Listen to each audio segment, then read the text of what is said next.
Welcome to You Multicultural and Doc Talk Manitoba project. This is Jyoti Kalsi, your host, and today we have Dr. Amilla Heendeniya with us. Welcome to the show. Thank you. Thank you very much for taking the time, and I'm sure we're going to bring very valuable information for all the viewers that need to clarify all the questions they have, all the rumors we have going on. So before we get into that, I do want to let our viewers know Dr. Amilla, he's the infectious disease specialist at WRHA and work at 3 acute facilities in Manitoba. I'll let you introduce yourself and give a little bit more what you have been doing behind the scenes while we were deep down in this pandemic. Sure. Thank you, Jyoti. Well, it's a pleasure to be here. I'm honored to be invited. So as you introduced, I've been in Winnipeg since 2019 November. I am an infectious diseases clinician. What that means is I did my training in basic medicine, internal medicine. Okay. I did my infectious diseases training, so I do clinical work where I actually see patients with infectious diseases, right. COVID-19 being one of them. I see. So I do see patients in the hospital with COVID-19, and I have done work in the actual COVID units as well, seeing patients before and after the vaccine rollout, of course. At the same time, I'm also an assistant professor at the University of Manitoba within the Department of Medicine. Awesome. I would like, when you said that you do work directly with COVID patients, like before we get into the vaccine, because that I know we have heard it quite a lot, that it's a lot for medical professionals, all those frontline workers to tackle during this time, right? How was it for you? How have you been doing? Right. So, I have been involved with COVID-19 clinical work since the beginning of the pandemic in Manitoba, and it really has changed. At the beginning, we didn't really have too many tools to fight this battle, so we had to take it as it comes. We were seeing a lot of these seniors getting sick. Right. But now the wave has changed, we are seeing a lot of the patients that are getting admitted, close to 90% are vaccinated, unvaccinated patients, and especially the ICU, close to 100% of the patients that are in the ICU are unvaccinated patients. So sad. So that's tough, so mind you, I haven't done direct COVID-19 work recently because our wave have been pretty good. Wave 3 was pretty busy. And not to mention, it does put strain on other things. As 100%. I said, I'm an infectious diseases doc, so we do have other things we worry about. That's not COVID-19. Right. Just because COVID-19 happened, those things hadn't decreased. Yes. So we still had to worry about those. And they're put on hold, right? So for sure, yeah. The whole attention is focused on COVID-19 at the moment. That's right. So right now, for example, we are seeing those effects. We are seeing finally our numbers have gone down from a COVID-19 perspective. We are reopening our elective surgeries. So the patients that had to wait this long for not really emergency surgeries, because that would have happened, but urgent things, now they're coming with more complications just because we couldn't address them right away. Yes. So it's been busy, and it will continue to be busy because of the pandemic that we have. Yeah, so the main focus of this series, as you know, is to bring awareness and motivate people and tell them that how vaccine is beneficial for them. Right. So we want to tackle today the myths and facts about these vaccines. So the major concern for people who do not have vaccine yet or do not want to is there are some hormones in there. So what do you have to say about that? Yeah, so there has been this myth circulating around. I'm not sure exactly where that came from, but there are no hormones in any of the approved COVID-19 vaccine that's approved through the WHO, the FDA, and the Health Canada division. In fact, I can't think of any regular vaccines in our vaccine regulations that have any hormones in it, unless it's a vaccine with hormones we need to give for a specific reason. As far as the COVID-19 vaccines goes, we have 3 approved vaccines, the Pfizer and the Moderna and the AstraZeneca. None of those have any hormones in them. And I also should mention, getting the vaccine doesn't change your hormones in your body that much either. At all. Yeah. That's good to hear.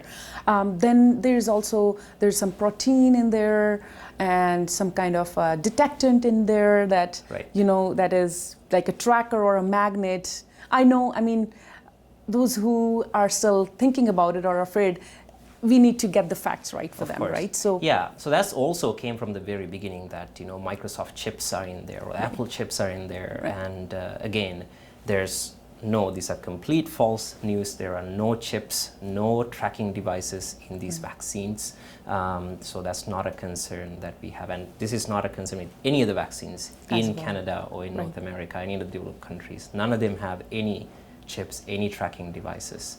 They're not magnetic. They won't make you magnetic. Yeah. Yeah. Otherwise, we won't be able to get the 6 feet apart distance. Yeah. So, I mean, I know in between when the Pfizer was not available readily, people were getting Moderna as well. So what thoughts do you have about that, like mixing the vaccine? Because people still think it's, again, the rumors that cause you, give it a second thought that, did I do the right thing? So those who got the first Pfizer and then second, they had to get Moderna.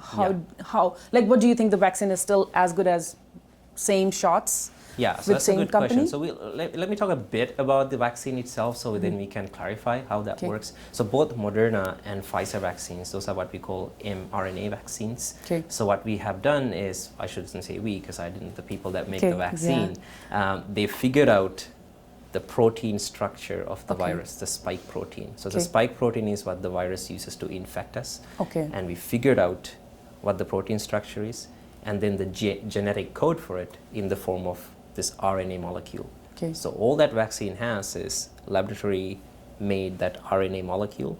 So then it goes into our body, then our body produces the spike protein, use our own protein, so that's different from the virus spike protein. And then our body can produce the antibodies to it. I hope our viewers are following through, because I did lose it. So. But I mean, in a simple layman language, like, you mean to say the molecules do work together. So I guess what I'm trying to say is both those vaccines, they're using the exact same RNA code. I see. So all you're seeing is two different brand names of the same vaccine. It's just like going to a superstore and buying two different brand names of orange juice. You're getting the same vaccine with two different brand names. So at the end, your immune response is exactly the same, even if you mix the two together. Okay, that's a good relief, because there are many family members who have done that. Mine too. Yeah. So even the patients who got AstraZeneca and then the mRNA vaccine, we know that's the same protein we are giving them, the same DNA, the same RNA. So immune response is exactly the same, and we have proven that with our studies as well. Okay, awesome. So how is this COVID vaccine doing with the new variants that are coming up? Yes. So part of the immune response, you have the actual response to the mRNA we are giving you, and that mRNA based on the very first virus that came out. What the virus has done over time is has mutated a little bit, and every time it goes from different person to different person, it has a risk of mutating, and that's what leads to different variants. So still COVID-19, but slightly different, and some of those variants are what we call variants of concern. For example, the Alpha and then the Delta now, right? And so as far as the vaccine goes, they still seem to have a pretty good response.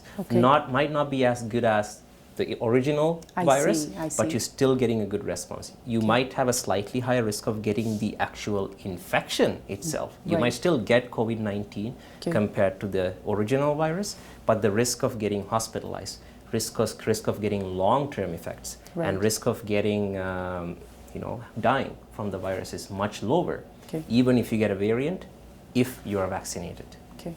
So how are these variants, like, entirely, I know you did mention a little bit that it's the modified version of COVID-19, if I can put it, like, are they more dangerous, or like, are they totally different series of it? Like, what is it? So, it's the same way, when two people get together, have a child, the children don't look exactly the same as the parents. So it's the same thing.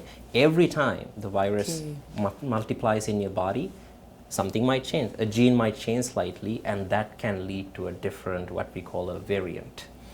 Not all the variants matter. There's thousands, hundreds of thousands of variants out there by now of the coronavirus that's out there. But some of them, we see it leads to more infections. So for Delta example, it doesn't seem to be more severe necessarily, but it seems to be more transmissible. That means if you have a Delta variant, there's a higher risk of you might give it to somebody else.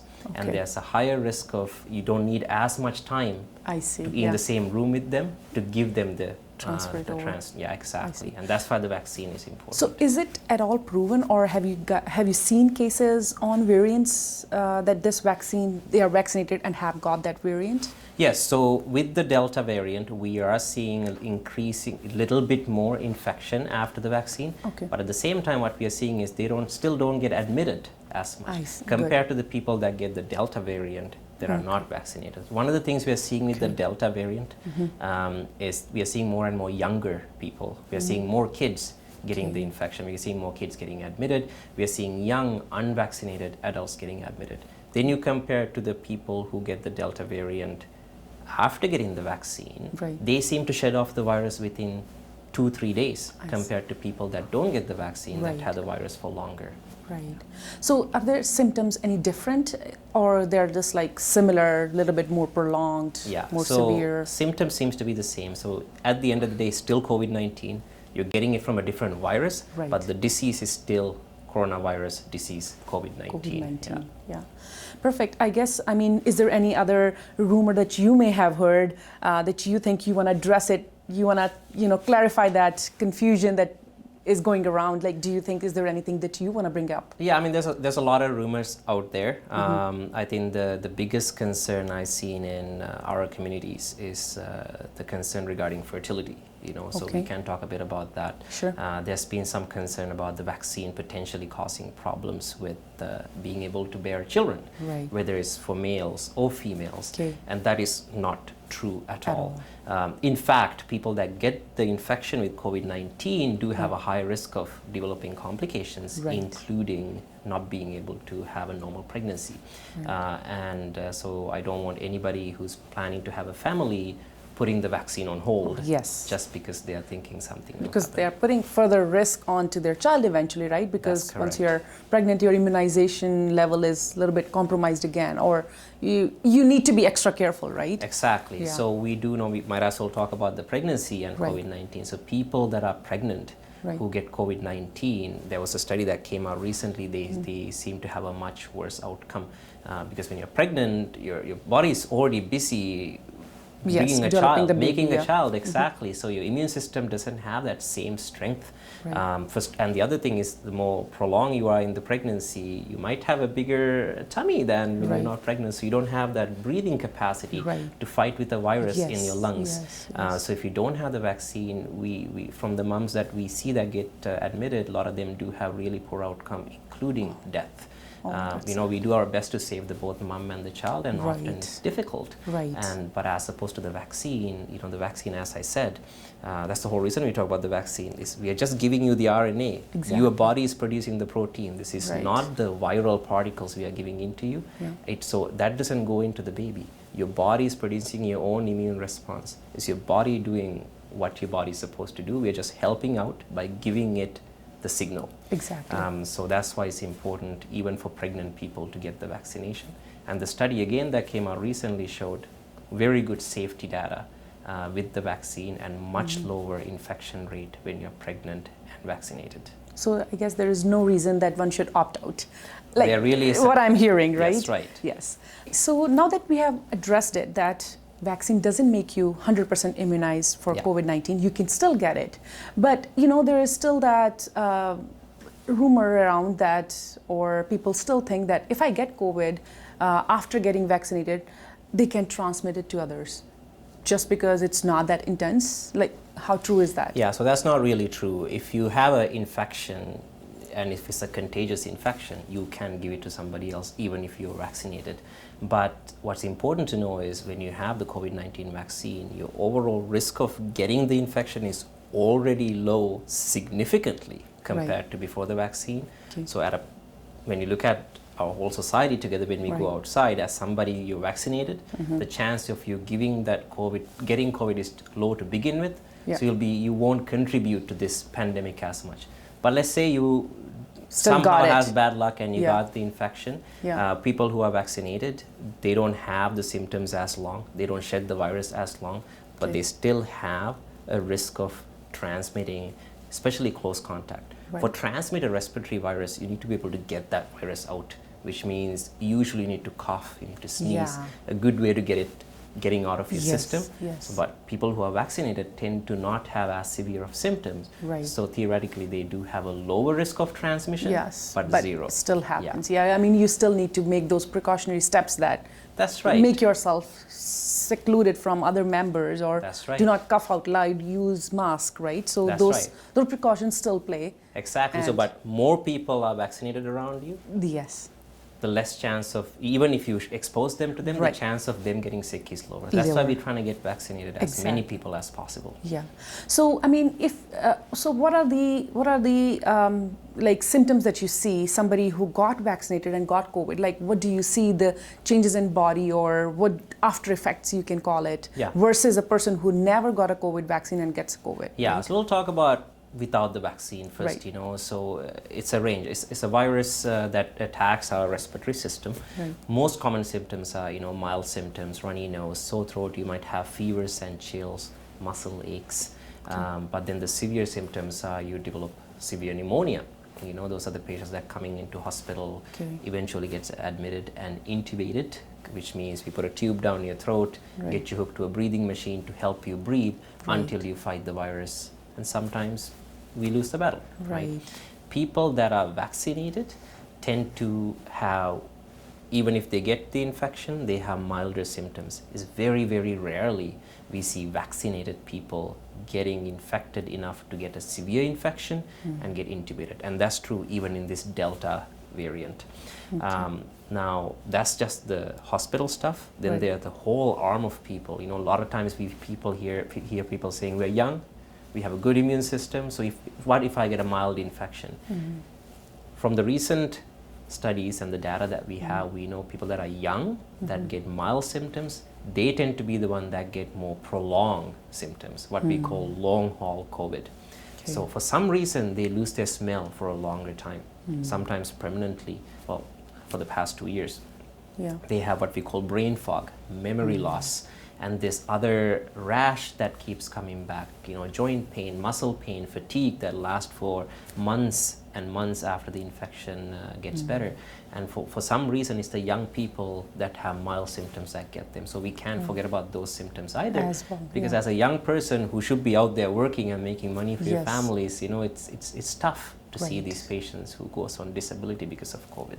Right. Yeah, so It's you know, at the end, it feels like it's not at all worth the risk. It's not. It Yeah. really isn't. I think where things might have gone wrong is, you know, from the beginning, people have been comparing this to the flu, Right. but it really isn't. It's a very new virus to our human race, so our human body is not built to fight this kind of virus at this point. It might become like the flu in the future, but right now it's a very, very severe infection. Even if you have mild symptoms, there's a high chance of developing long-term side effects from the of virus. it. Yeah. So, yeah, I mean, out of curiosity, like, did it come to you because you work in this infectious disease, you know, specialty? That where these rumors come from, or like why? Yes. So, you know, there's a lot of research going into where the rumors coming from. Part of it is, you know, I think it's a small part of it. There is an anti-vaccine propaganda group that are very against, you know, the vaccine, the modern medicine. So there's some part of that. Then also, you know, for the first time, we are seeing a global health pandemic happening in the social media era, right? For the first time, the public is on the ride with us. Yeah. Until now, you know, most people don't question the normal Right. vaccines we give Yes, because exactly.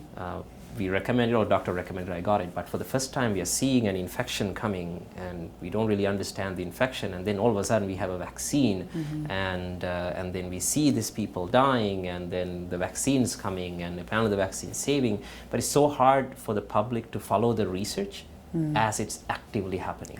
It's And it's hard just enough too much for change us. as Exactly. well, It's hard enough for us to follow the research, so I can't imagine what the Yes. public's feeling. Yeah. And then, you know, it's tough, you know, depending on where you get your news, you might get different kind of news. Exactly. But it's difficult to tackle all the sources of the anti-vaccine or vaccine hesitant news that's out there.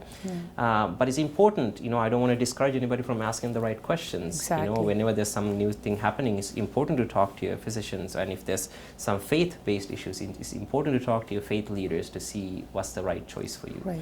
What they are doing, and and the data does show. You did mention it briefly that the patients right now are the ones who are not vaccinated. Do you have a data, or is it all of them who are not vaccinated? In the hospital? Yes. So not all of them, the vaccine isn't 100%, of course. Right, and, yes, And the other of course. thing is most of our population is vaccinated. I think 80% of Manitoba right now, right? Yeah. So we will see some of those vaccinated people getting sick and getting admitted, and usually they tend to be the people who have other medical issues. Right. So even though they get the vaccine, they might not have as good of an immune system to begin with. Yeah. But close to 90% of our infected patients and close to 100% of our ICU admitted patients are unvaccinated patients because they just don't have the immune system to start the fight really. If you're vaccinated, by the time the virus comes, your immune system is already ready to take on the virus. So you have a much higher chance of winning. Thank you, Dr. Amilla, for all the valuable information that you have given. I think we have tackled almost all the myths, but if there's any left, I would say viewers can leave comments and reach out to us, and we'll definitely try to tackle it. Thank you again for all the time, and your information has been really helpful. You're welcome, and thank you for having me. Thank you. I do want to take a moment to thank Manitoba government and Doctors Manitoba, who offer special help to physicians and doctors in Manitoba in offering incredible service to us Manitobans. Thank you very much.